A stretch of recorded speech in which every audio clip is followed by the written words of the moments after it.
Hi, everyone. Welcome to session 4 of the World of Royalties webinar. We will be going in depth on backclaiming your royalties today. We will have team members monitoring the chat box that a lot of you are already talking in. So you could feel free to ask questions throughout.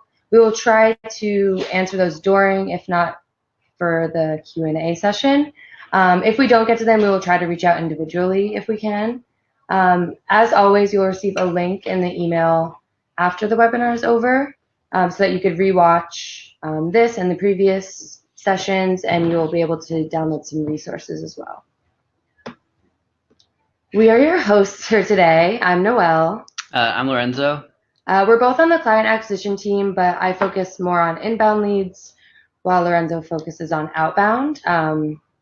Lorenzo could tell you a little bit about himself since this is his first time. Yeah, I'm gonna I'll talk about like what I do at Songtrust specifically. It's kind of an A&R role. I do outreach, so I target specific artists or bands or anything like that, and I go after them and I just like inform them a little bit about what we do, kind of what we're doing right now, and hopefully get them to register with Songtrust and get them all set up for publishing. My background is I grew up in Europe, playing in bands out there and doing music stuff and kind of getting acclimated to that world. And then I went to school in Syracuse, New York, for music business for 4 years, and then I ended up here. And this is actually my first job, and I've been here for 2 years, kind of digging into Songtrust and publishing. And yeah, excited to do this webinar for the first time. Fun facts, Lorenzo and I actually both were on the publishing operations team as temps before we were on the client acquisition team. So we were working on the back end, handling the songs and stuff, making sure all the data was correct before putting it through, and now we're on the front end of the front line. Which was really helpful to see just how the process of song registrations work, because now we're much more educated on how the process goes, so that when we are talking to clients, we actually know what we're talking about. Yeah, and we also, just to say this, but like we also saw the tough part. We learned how this works by being here, and we know how hard it can be to understand some of this stuff. So hopefully we come in with that perspective a little bit, and it'll help. Yeah.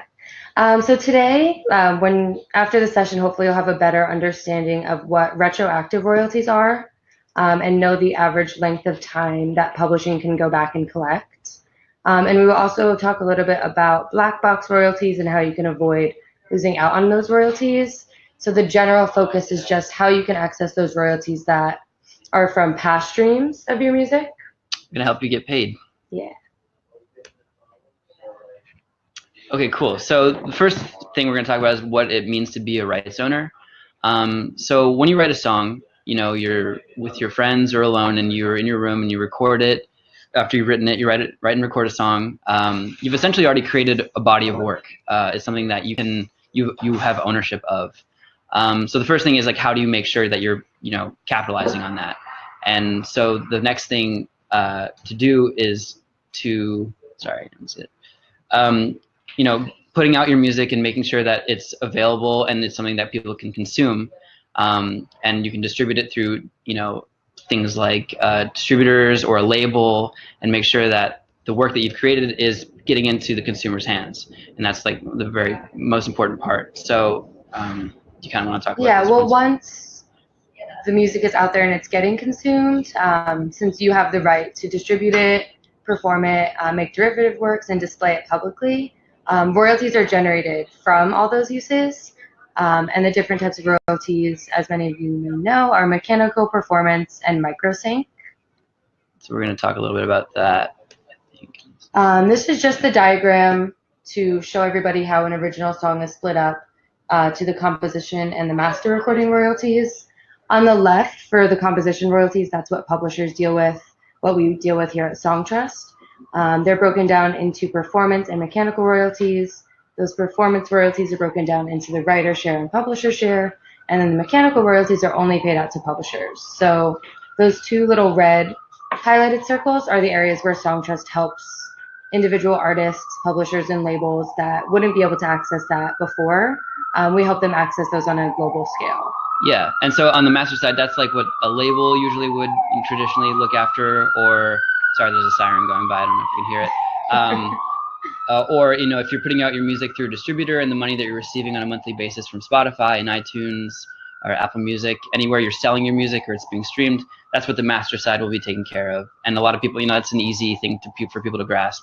The composition side is a little bit more complicated, and there's a lot of levels and company or organizations that are in charge of getting that money and paying it out to you.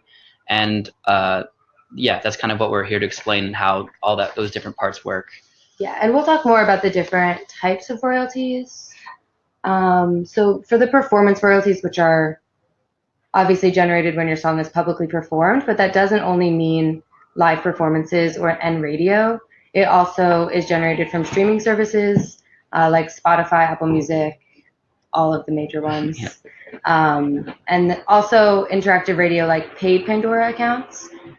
This gets really confusing because non-paid Pandora accounts go to something totally different. But if anybody has questions about that, you could ask or watch the previous sessions. The easiest way for me to kind of visualize what a performance royalty is whenever your music is played in a public space or you're playing it in a public space.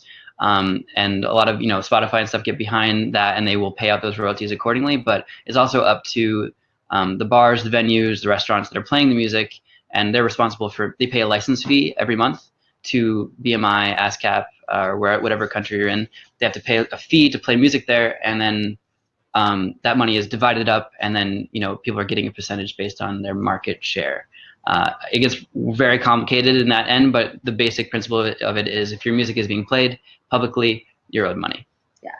And then for mechanical royalties, those are generated when your song is digitally streamed or physically reproduced into a CD, a vinyl, or a digital download like on iTunes or Amazon, and also from those streaming services such as Spotify and Apple Music. So the most important takeaway is that when your song is streamed, you're generating both performance and mechanical royalties. So it's not just enough to be only with your PRO. Yeah. You have to be with a publishing administrator that will be registering your works at the mechanical societies and on a global scale to earn those. And that's where it kind of a lot of people get very confused about how this works, because a lot of people think that when they're with a PRO, like ASCAP or BMI, that they're totally covered in terms of publishing and they're handling it themselves. They have their own publishing entity. There's actually an entirely separate royalty that in publishing that isn't being collected by those companies. And that's where you need an actual publisher to handle that, or publishing administrator to help you get those mechanical royalties from streaming, which is, as we all know, like a very big part of how people are making their money in music. So we'll get back to that in a little bit, but it's a really important part of what we do at Songtrust and what a lot of publishing is collecting on these days. Yeah, and lastly, we have the microsync royalties, which we went into detail in session 3. If anybody hasn't seen that, I recommend watching it. We had Julia on here, who is one of our YouTube specialists here, and she gave a lot of valuable information about those YouTube royalties. Okay, so typically how you would earn royalties is you finish your song, the song earns royalties from uses and streams like we just talked about, and then the songwriters would get paid royalties for their composition. Mm-hmm. But it doesn't always work out that way. So in most cases, and what we see a lot with our clients here at Songtrust, is once a song is finished and the song earns royalties, the songwriter payout is interrupted due to unregistered songs, the songwriter not being affiliated with the PRO, them not having a publishing company to be registering their works at the mechanical societies, and incorrect data that exists at a lot of these societies. So these unclaimed royalties go into a retroactive wait period for about 2 to 3 years. And this is really honestly the most common situation for a lot of writers, because little things like a hyphen in your name or an accent or a middle name that you sometimes use and sometimes don't can mess up your entire collection on the publishing side. So it's really important to have this done correctly and make sure that all these steps are taken care of even before you're releasing music, just so you're sure that when you are, everything's inputted correctly and we're handling it all the right way. So yeah, and that's kind of what we at Songtrust kind of aim to fix a little bit and prevent this from happening. So from the get-go, our clients and artists are getting the money that they're owed right away.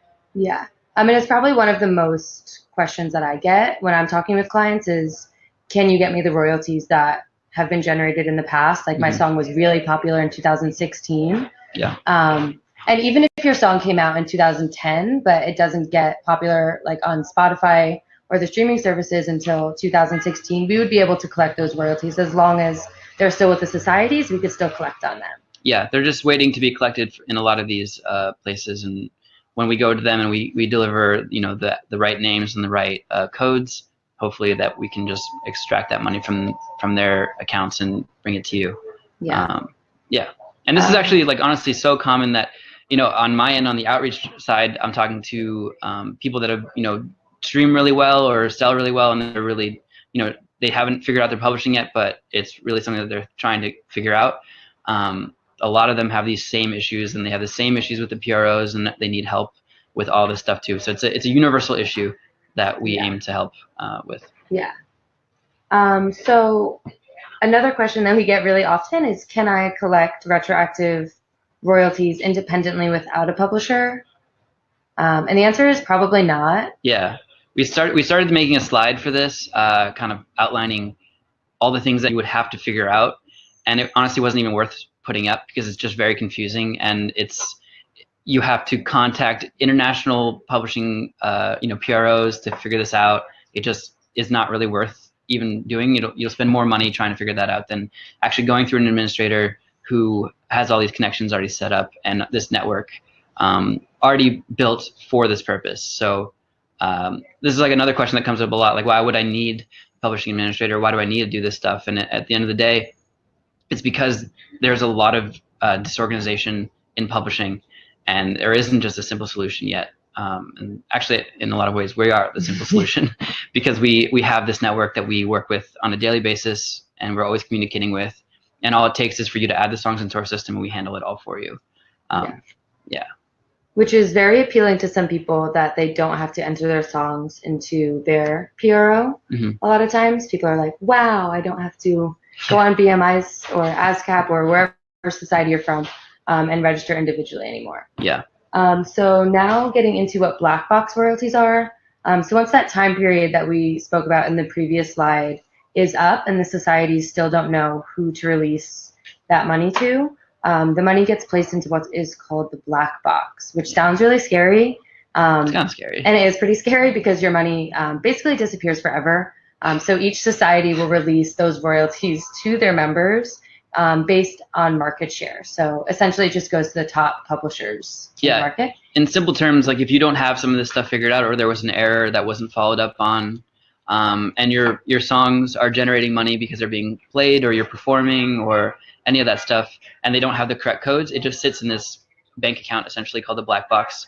And then after a certain amount of time, after 2 to 3 years, usually they sit on it for that amount of time, that money is redistributed to top earners like Drake and not you. And I don't know how you feel about that, but personally, I don't think that's fair. So get this stuff in order so that Drake doesn't get more money. Yeah. And we'll all win.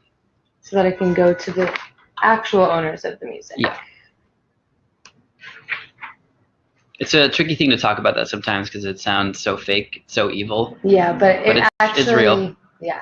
If you guys remember Elizabeth from the previous sessions, she actually dressed up as the black box for Halloween 2 years ago, and she came in second for our Halloween costume contest, which was really funny.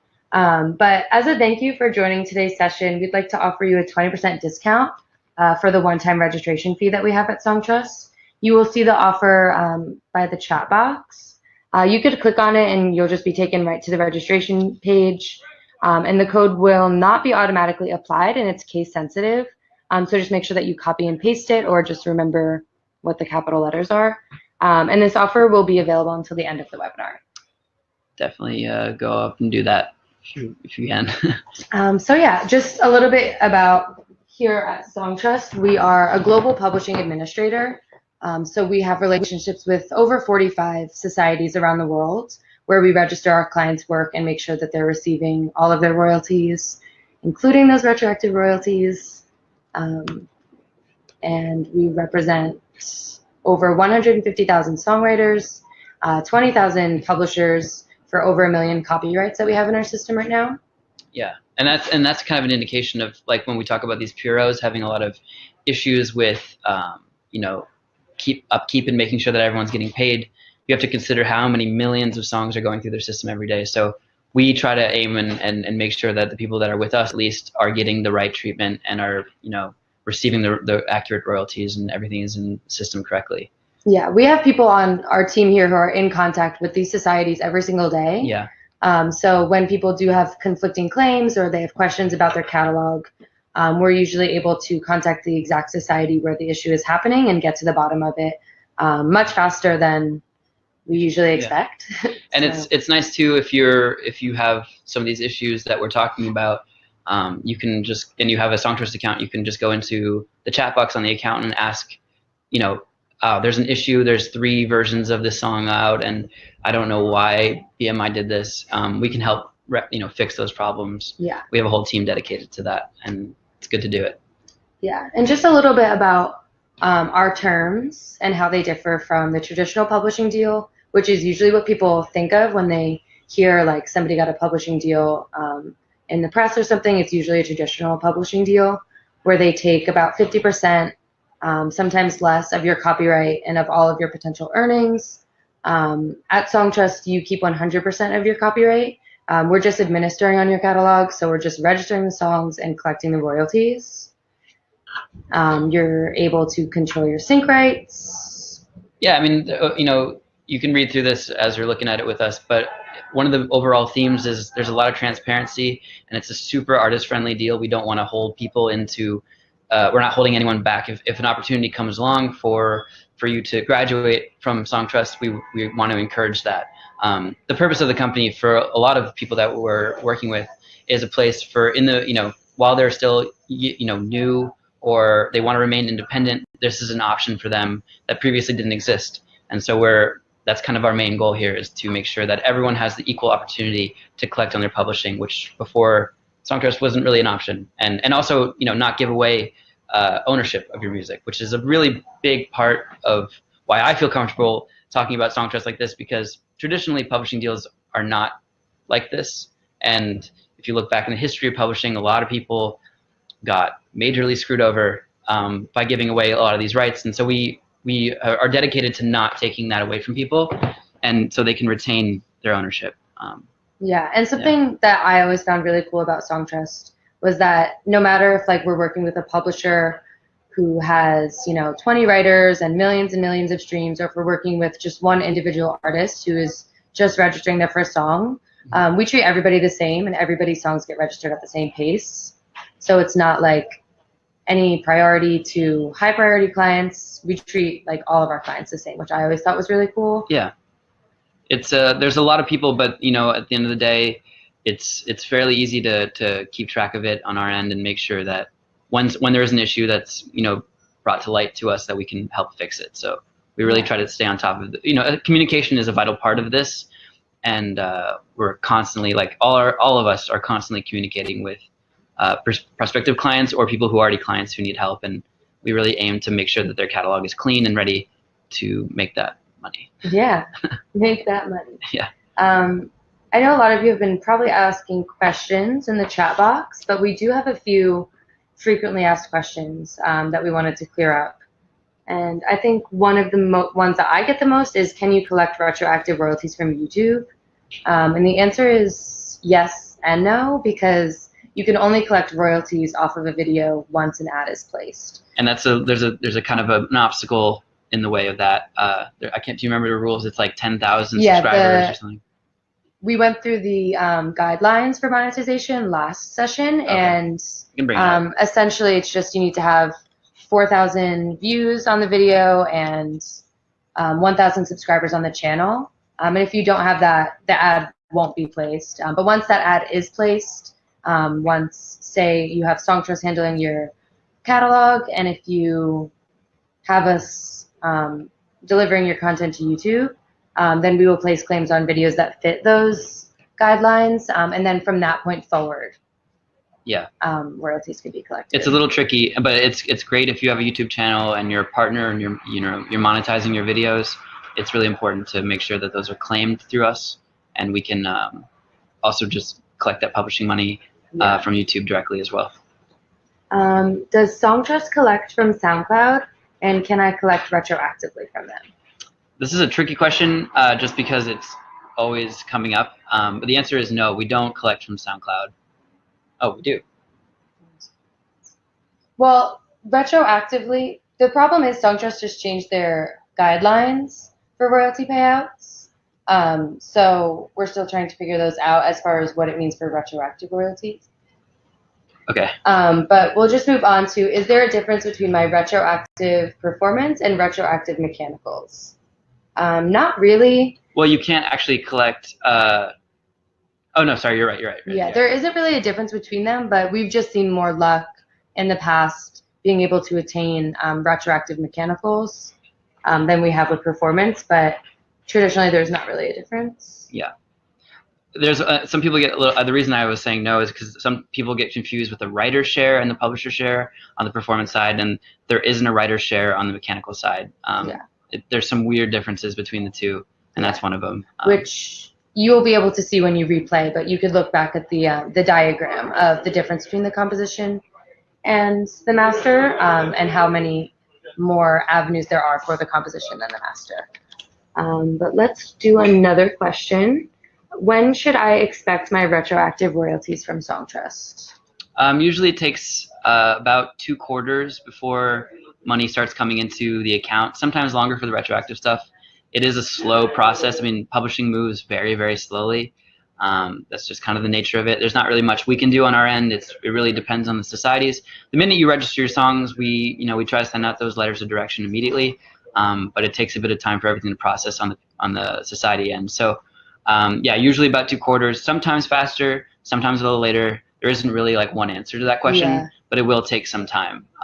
That's you definitely patience. Yeah, to set like good expectations for most people that I talk to, I tell them not really to expect anything before 9 months after they have registered their songs with us.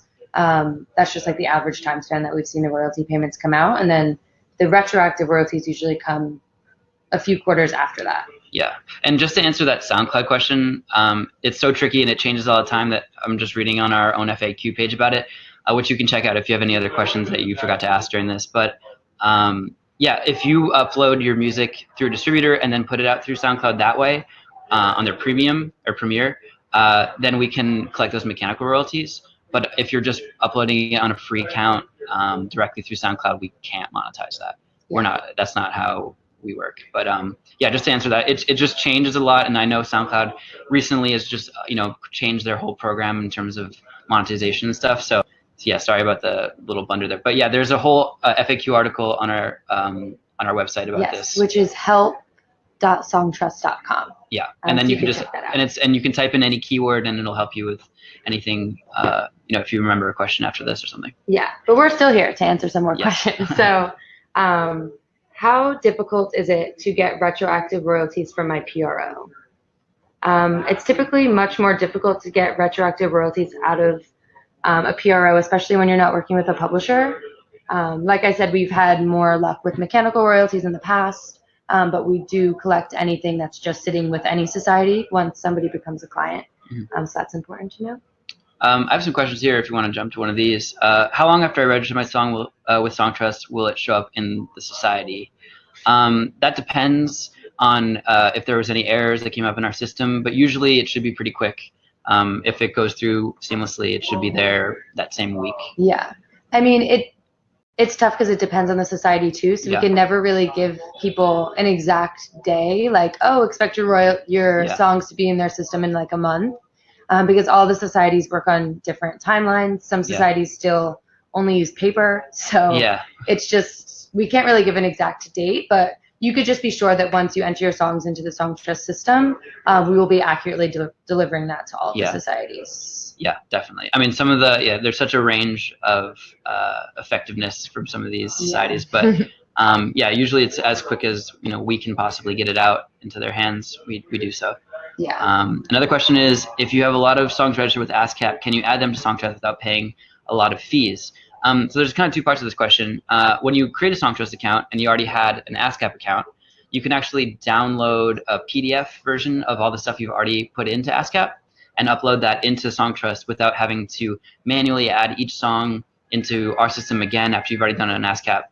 It'll save you a lot of time and it'll all be there. I think it usually takes like 3 days, and then it'll all Yeah, be I think in the it's system? like about 48 hours Yeah. that our team usually Turnaround. estimates. But we do only offer that catalog transfer for larger catalogs. So if you have more than 30 songs, we'd be able to do that for you. Otherwise, it would just be a lot easier for our clients to add the individual songs. Yeah, and as for the fee, we have a 50 song free. When you register, you have 50 free songs. So after that, you'd have to pay $10, I think. Yeah. For another 50, I believe. It's 10 songs for $10. Another. Okay, yeah, okay. Sorry. That's okay. But once you reach that 50 song limit, you're able to buy 10 song credits for $10 in batches like that as you wish. But yeah, so that kind of answers that question. So if you have a big catalog already on ASCAP, you can do that import right away. Yeah. And if it's under 50, and there wouldn't be any fees for that. Okay. I can. Last one. I represent 3 artists. Do I need to register my own publisher with you, or need to register each artist, all our composers too? It really depends on how you would like to approach it. You can create one. I guess, are you asking like one? You can create one account and add each writer to that one, and do it that way.